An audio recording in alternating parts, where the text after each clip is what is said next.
Well, I was now in my early 20s and I was changing schools. Decided maybe business was a better opportunity for myself. And during that summer between those two schoolings, I needed to get a job. But I also needed to get there. I couldn't use my dad's vehicle to go back and forth only because he worked during the day and the job I was doing was working at night. He would have never been able to get to work. I would have never been able to get a ride. It's all just messed up. So we got a vehicle for myself. And that old vehicle, a 1992 Plymouth Claim, became an expense. Automobiles are an expense. Automobiles have issues. And throughout your life, owning them, you're always going to run into certain odd things. And that's one of those issues that I learned at a younger age, trying to keep them going in an operational state. So why is it we still use them? Well, that is what we're going to talk about today.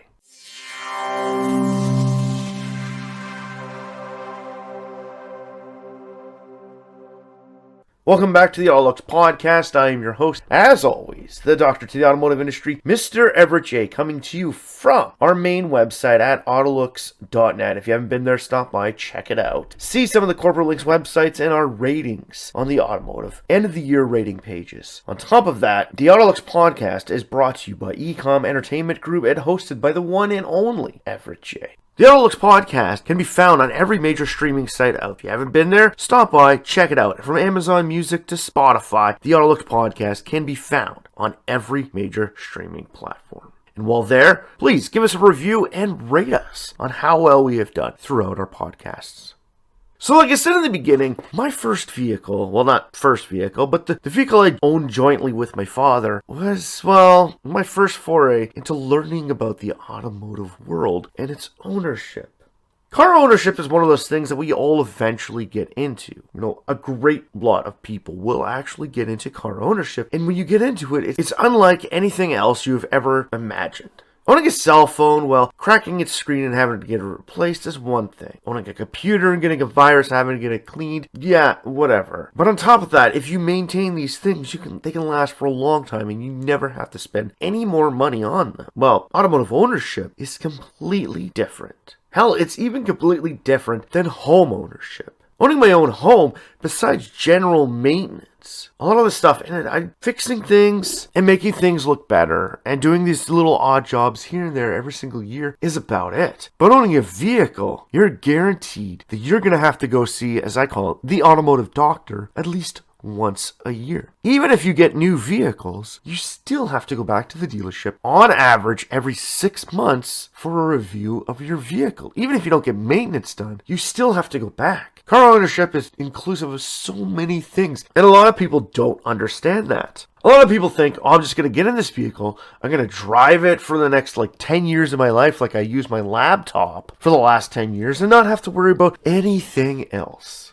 Well, I'm sorry to say, it's not like that. And even with the advent of the electric vehicle marketplace, it is still not like that. There are still things you have to fix and change. And it depends on how much you use your vehicle to how often you're going to have to do these things. A lot of people over my life with a lot of different driving habits. I had a friend from college who got his first brand new vehicle outside of college. He leased a Dodge Avenger, and in his first year of ownership, he hardly cracked 10,000 kilometers on it. Hell, my first vehicle, my Kia Rio, in the first 8 months of ownership, after being told that the timing belt was changed by both the dealer and the previous owner, it blew on me, and I had to change the engine after 8 months. But with that, I learned in those 8 months of owning that vehicle, I put 23,000 kilometers on my car, traveling back and forth from Northern Ontario to Southern Ontario, an average of about 4.5 hour distance, well, even 5.5 hours on added occasions, going down south to see family and friends. On an average occurrence, I put that many kilometers on my vehicle. Well, during its ownership, I had to get 20,000 kilometers. My vehicle, I had to change the oil every 5,000 kilometers. Well, there's an expense. 5,000 kilometers.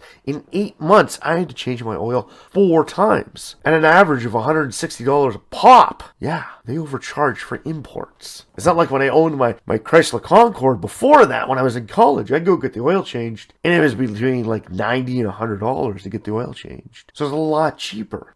My first vehicle that I officially had my name attached to, my Chrysler Concorde, I owned while during college. It helped me get back and forth from my part-time job to home. And during that, I had to deal with my dad where, it was his secondary vehicle. It was for my usage, but I had to pay the insurance and I had to pay for gas. Well, on the odd occasion when I was out of town and something happened, I had to pay for it to get fixed. My dad would cover the main expenses of it. Great deal, but at that point in time, minimum wage was $8.25.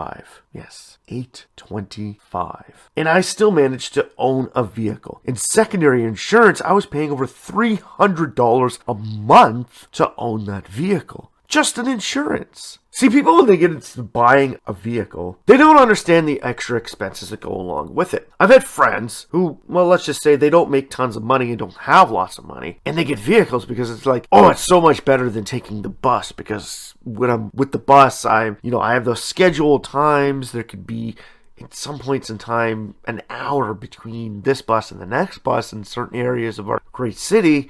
And then at specific times of the day, if I got to run to the hospital like 3 a.m., there's no bus service. I got to pay for a cab, which costs even more. So they think to themselves, I'm going to get a vehicle. I picked up this cheap vehicle for, about $1,000. It actually got serviced and they can put it on the road and I'm going to drive it. And like I said earlier, people seem to think, oh, it's a car. I could just drive it. It's like every other thing. They don't understand that there's wear and tear on parts. And in my home city, the roads are atrocious. They are horrid. Potholes and cracks.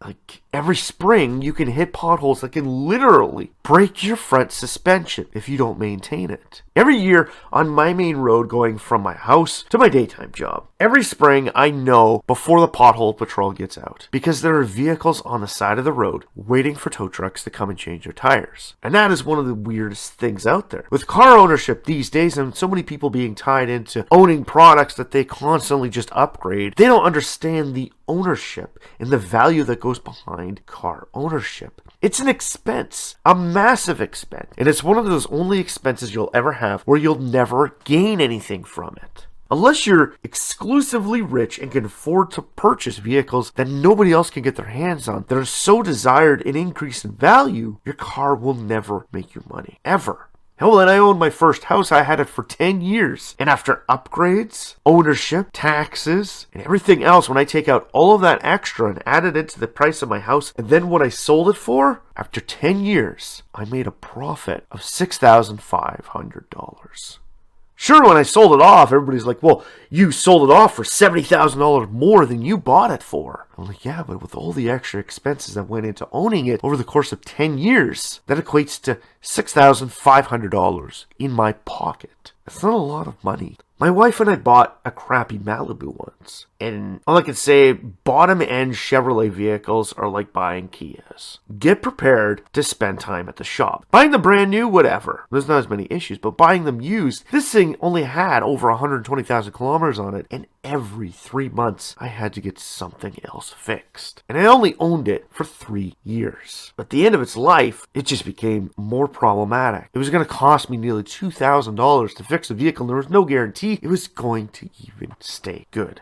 So I pulled the plug on it. I sold it for $500. Some guy picked it up, used it as parts vehicle, whatever. That's for a vehicle I paid $1,800 for. My Suzuki SX4 right now, we bought just before my son was born. That's 11 years ago. And when I bought that vehicle, I only paid $11,000 for it with 97,000 kilometers on it. Throughout those 11 years, just in repairs, I have spent $11,600 on repairs. And that's as of now. Right now, with 260,000 kilometers on the car, I'm looking at replacing the catalytic converter. And on this vehicle, there's actually 2 of them. On top of that, I've had a slight oil leak for the past 5 years in it because there is an upper drip pan on the engine, which has its seal going. It can cost me upwards of $5,000 to have the engine pulled out just to have a $12 gasket replaced, just to stop the oil, which is a nuisance, but won't destroy me. Added to that, I have a crack in the windshield, and the windshield replacement cost on that car is $560. As of right now, now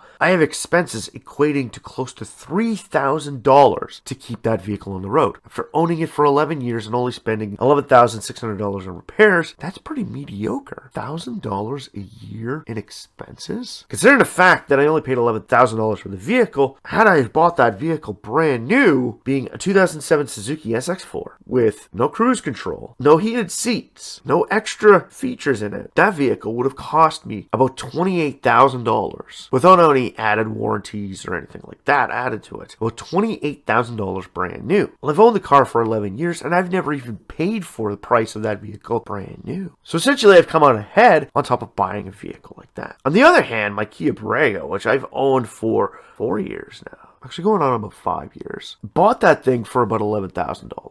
Last vehicle I ever bought used. And over the course of those 5 years, I've probably put almost $11,000 into expenses in it. With a constant issue of my catalytic converter coming apart, it has now been warped so bad that it actually ticks on takeoff. Perfectly fine, but it ticks. It's an annoyance. I had problems with the tires when I first bought them. The dealership replaced them, but they were unbalanced and shaking. I've replaced the front and rear suspension on it. I've replaced part of my drive shaft. I've replaced an alternator. Like, there are a multitude of things that I've had to change in this vehicle over the course of ownership. And I bought it with 85,000 kilometers on it, and I'm only at 112. So that's a lot of money in a short amount of time. Where my Suzuki, I bought it with 97,000 kilometers. We're now at 245, and I've put the same amount of money into that. This ownership is expensive.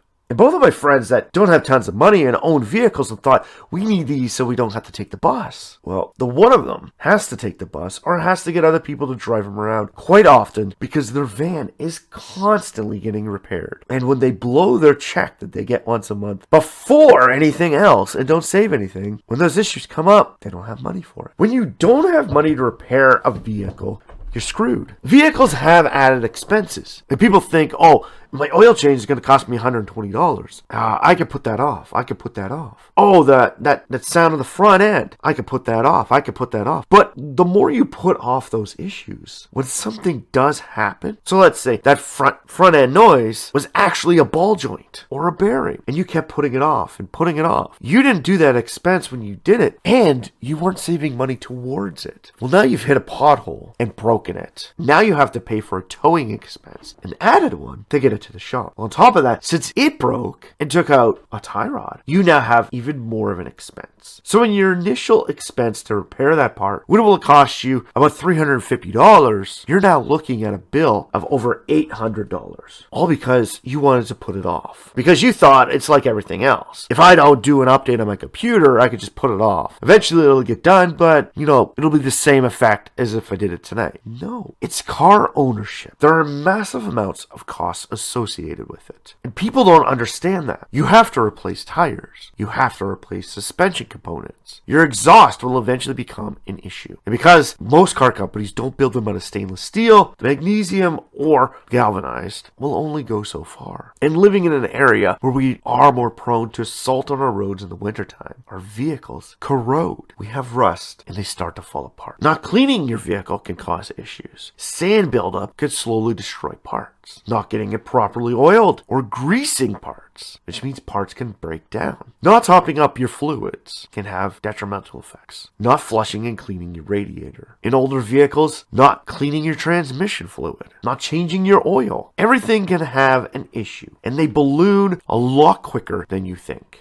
I have gone through times like this in my life, where I've waited and waited. I never brought my wife's car in to get the exhaust fixed a long time ago. It was always other issues. I checked it, it looked fine. But apparently, it wasn't too fine. Maybe if we'd done it earlier, they could have welded it like my truck, and I wouldn't have had an issue with it. But unfortunately, we let it go too long, and it ballooned out of proportion. So the expense is greater than it initially was. And when you don't have a ton of money, you don't understand this. You think, like I said, you're getting into it, and you could just own a vehicle. But with some people, we have friends on the other scale who only get new vehicles. They never run into all of these issues because they're covered under warranty, except for standard wear parts. We had one friend with a crack in their windshield, but their vehicle is new. So you have cameras and everything else behind that windshield. Their windshield will cost them over $1,000 to replace. That's an expense they can't afford to do because they get these vehicles and they put so much money into their payment that they can't afford to fix the little things. And that's a problem. With the average expense of ownership for a vehicle these days of over $1,000 in payments and people taking out 7 to 8 year finance or lease payments on vehicles, that's a massive expense that you're never going to get anything from. Out of all my vehicles that I've ever owned, my RAV4 is the only new vehicle I've ever bought, and we have financed it. I didn't want to go further than 5 years, but when we started adding warranty and everything else, we got into 6 years. 6 years to pay off my vehicle. I'm paying higher payments to get it paid down quicker, and when it's done, I own it. So after 6 years, I'll own it. This fall is my 3rd year owning that vehicle, so halfway through my finance. I'm 67,000 kilometers into ownership of that vehicle. By the time I'm done paying for it, I'm going to have to start replacing wear parts. I'm already looking at replacing tires on it. I have payments, and now I have an extra expense. But for myself, I take into consideration all of those things. Like I said, I've owned used vehicles my entire life. And even when my engine blew in my Rio, I had the ability to afford to fix it. Sure, I had to put it on a line of credit and run with that expense and make payments on it over a longer period of time. But at that point in time, I only owned one vehicle.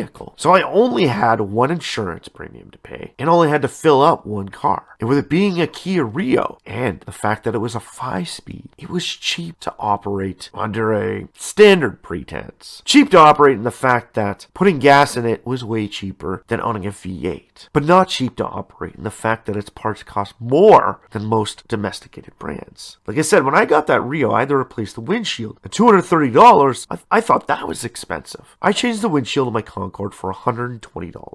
I changed the starter in it for $160. But I changed the starter in my Rio, it was almost $500. Economy cars really aren't economical. They're economical on a stance that they're cheaper than the average vehicle to buy in the first round. If you're buying it brand new, it's good. See, like I said, we know people that finance and lease vehicles and never run into those problems. They believe the Hyundai that they have is amazing because they buy it and they get rid of it before it ever runs into a major issue. Well, I've owned 2 Kias after the lease has run up, and they get expensive, and their parts are not cheap. So maintaining those vehicles, those economy vehicles, after the fact their payments have done, are expensive. Cars are expensive. It's not essentially an expense everybody can afford, but in some cases, it's something you have to afford. Living in a small town, if there are things in it that you don't have close by, like where my parents live, to get to the closest hospital is over 20 minutes away. Well, if I have an emergency in the middle of the night and I live in that small town and don't own a vehicle, how do I get to the hospital? It's an expense I need to have. My parents need to have a vehicle because of where they live. To go around and do anything, they need a vehicle. Everybody's like, oh, you don't need to own a vehicle. Well, when you're 20 minutes away from any major town with a grocery store and you're a 7-minute drive away from the small town that has anything you require, getting around by bike is not an alternative.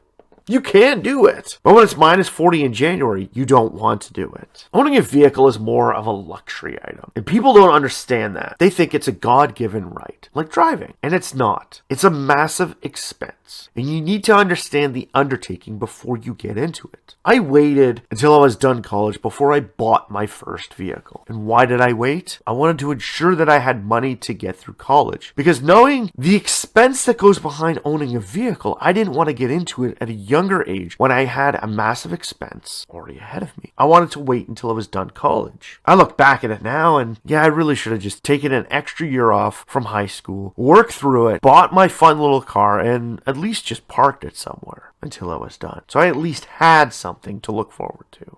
My wife and I, when we first got together, we had one vehicle, only mine. But she didn't have a driver's license, so she didn't have that expense. By the time my first child came, we knew we needed a secondary vehicle. So I actually had to drive my little pocket rocket for the first 2 winters of my son's life. But it was our only extra vehicle. We had the Suzuki, but I had to drive my vehicle that I usually parked in the wintertime. My dad had to do that when I was younger with his Mustang because they had times when they didn't have an extra vehicle, and that Mustang was his primary vehicle. And living in a car-centric city, that's an expense I needed to have. Well, I worked through it, and I bought a second vehicle. I bought an only $800 car, spent $800 to get it onto the road, and knew that I would probably have issues with it. over the 3 years of ownership of that vehicle, that $1,600 car initially, by the end of it, had probably cost me closer to $7,000. Everybody always says, put a bigger initial investment, you'll get less throughout the outcome. Well, I started doing that. My CX-9 cost me $8,000. By the time we got in an accident and it got taken away, that vehicle had cost me almost $20,000. So why did I go brand new when I bought my RAV? I knew I could afford the payments for that vehicle, and I knew the expense was affordable on my context. I could afford the payments, and I could afford any extras on top of it. It was just like when I bought my first house. We bought the house, and we knew if something major happened, it could cost upwards of $10,000 to fix. I had a line of credit, and we can make payments on it. And we could afford to do it. I didn't go out and buy my first vehicle when I was 17 because at that point in time, I was making minimum wage at 17 in 2000, so 23 years ago. Minimum wage in the province of Ontario was $6.85, but because I was under the age of 18, I got paid student wage at $6.45 an hour. And only working an average of about 12 to 16 hours a week, there's no chance in hell I can afford a vehicle. Over the course of 9 months of working part-time throughout high school in my last year, I only earned $2,000, enough to buy my computer for college. How would I have ever owned a vehicle? Because when I was in college, third party through my dad, it cost me $364. And if you know this, automobile insurance is still sexist and still charges males more than females because they're less likely to take risks. And I understand that now because when I'm about to pull out into a road, I am willing to do it when those cars are closer towards me than my wife will. It's just a trick of the trade. And hell, if I had a 5-speed at the age of 17, I probably would have done dumber shit than my wife. Just saying. I kind of understand it, but it's still horrible. Considering the fact that I had a friend who was in high school who was 17 and she had primary insurance and paid $120 a month. Meanwhile, I'm getting raped over the ringer at $380. Of course, that was also because my dad was with an insurance company who didn't like to insure anybody under the age of 45. Very discriminatory, weren't they? Yes, they were. And that company is now coming after me because I'm getting closer to that age. And they want me to switch over to it. And everybody's like, oh, it's cheaper. I said, yeah, but when my son goes to drive, he's going to get screwed. Plus, they don't cover as much as the insurance I'm with. That is another thing people don't understand when they own a vehicle. When you get into an accident, what you're paying on insurance, if you're doing the base minimum of your insurance, when something major happens, they might not cover you. I've learned this while working in the insurance industry. I worked on the home side of it, but I went to apartment complexes, and this is where a lot of you will probably call me heartless. I went to low-income housing where these people lost everything, and I literally didn't have a heart to give two shits towards them. Why? Because in low-income housing, it costs you $12 a month to get insurance to cover everything in your apartment. $12. That's less than a pack of smokes. That's a third the price of a 2-4. And these people don't pay it. Their neighbors paid the $12 for that insurance. So when they had a fire in their apartment, it covered them. One neighbor got everything covered. The other neighbor got 60% of their stuff covered. And the one who started the fire didn't pay the $12 and got zero covered. It's sad that they lost everything. But I didn't have a heart to say, oh, here's tons of money. Because if you stupidly don't pay for insurance, when something happens, that's on you. Now, owning a car, you have to have insurance. You can't go without it. So if you run into somebody and they sue you, your insurance, in a lot of cases, will cover you. If I pay for the base model insurance, like fire and theft on my Rio, if I get into an accident, my tires and rims aren't covered. My seats aren't covered. My harness isn't covered. My strut bar isn't covered. Hell, even my truck, my tires and rims aren't covered. And when we got into that accident, like we got hit in our CX-9, like it was literally a backhoe that ran into our vehicle in a parking lot. I had tires replaced on that vehicle 1 week before we got hit. On top of that, I had a brand new drive shaft changed the week we got hit. And the second it hits your vehicle, depreciation kicks into effect. So, $2,000 worth of tires, the insurance company said, we're only going to pay you $800. Well, because there's wear and tear on them. So already I had lost money. I got hit. These products were new, and they weren't going to give me the money that I still owed on them to pay them off. So when my friends that don't have tons of money and own vehicles run into these little issues, they're greater than they can afford. So is car ownership within their budget? No, it's not. When bad things happen, they're screwed. Car ownership is one of those things like buying a house. Everybody wants to do it, but people don't understand the expenses that go along with it. When you buy a vehicle, you're not just buying a piece of machinery, like the washing machine in your basement that's been there for 20 years. You have to do maintenance on it. there are costs associated with it. There is fuel, wear and tear, and insurance. And even with the introduction of electronic vehicles, and the fact that they have less moving parts, so now you don't have your transmission that you got to replace, you don't have your starter, you don't have your alternator, you don't have a radiator, you don't have pistons, you don't have exhausts. Sure, all those expenses are taken out, so it seems cheaper. But you still have tires, you still have a suspension system, and now you have a computer system that costs 10 times as much as what a standard vehicle would be. And after 15 years, you have to replace the battery pack, which is like saying to my cars in my driveway, I have to replace the engine, transmission, and exhaust system all in one shot. And in today's times, if I had to change that in my Suzuki, that would be the cost of almost buying that car brand new. So are EVs even cheaper? They are if you get rid of them before that time. Car ownership, like I said, is a massive undertaking. More so than owning your house. Owning your house, you can move in and not do anything. Hell, you could be one of those people who never even mows their lawn or snow blows the snow. You can literally do nothing and still go years, sometimes even decades, without ever having a major issue. Sure, when it arises and you gotta replace your furnace, it's a massive expense, but you've gone so long without one that it doesn't seem like much. With the amount of vehicles I've owned in my life and the expenses that have gone into car ownership that I've had, replacing an engine, having to replace an exhaust, replacing the transmission, tires, winter tires, headlights, hoods, hatches, all of these expenses, they've all come into play in my finances. Vehicles are the biggest expense you'll ever get into. And car ownership is expensive. It's a massive expense. And if you can't pay your rent on time every single month, you cannot afford a vehicle. I'm sorry. Unless you buy a newer vehicle and you get into a car sharing program, you'll never own a proper vehicle. As my dad once told me, car ownership is the only thing that you never get out ahead. You can buy a car for $500 and still in the end, even if you've only owned it for 1 year, that $500 car still came with massive expenses. Your insurance and your gas, even if you didn't have to do anything else, still cost you money, more so than the initial price. So why do we all get into owning a vehicle? It's that luxury of being able to go where I want to go, when I want to go there. Not being subjected to where the bus can go. You can now go outside of your normal bubble to areas that don't have transportation. It's a great, amazing experience. And even if you never own one, you could still ride share or rent one. And even with that, there are still ownership costs. So why do we all do it? Because the car is like our cell phone. It's just another part of us.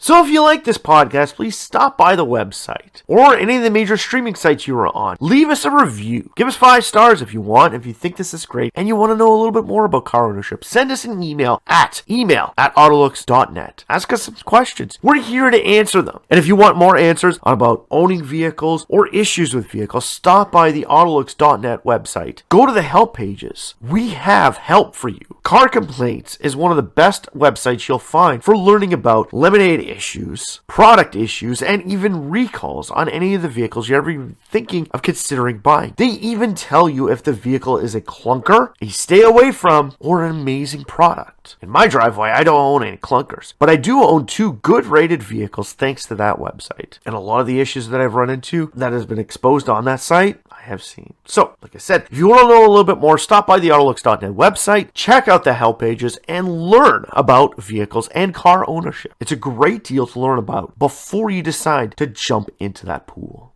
The AutoLooks podcast is brought to you by Ecom Entertainment Group and hosted by the one and only Everett J. The AutoLooks podcast has been brought to you by Podbeam.com and all of the major streaming platforms from Spotify to iTunes to Amazon Music and Google Play. You can find the AutoLooks podcast on every major streaming platform out there. We are on over 50 globally streamed websites. So just look for the AutoLooks podcast. So, from myself, Everett J., the AutoLooks podcast, my 4 vehicles that sit in my driveway, strap yourself in for this one expensive ride that car ownership will take you on.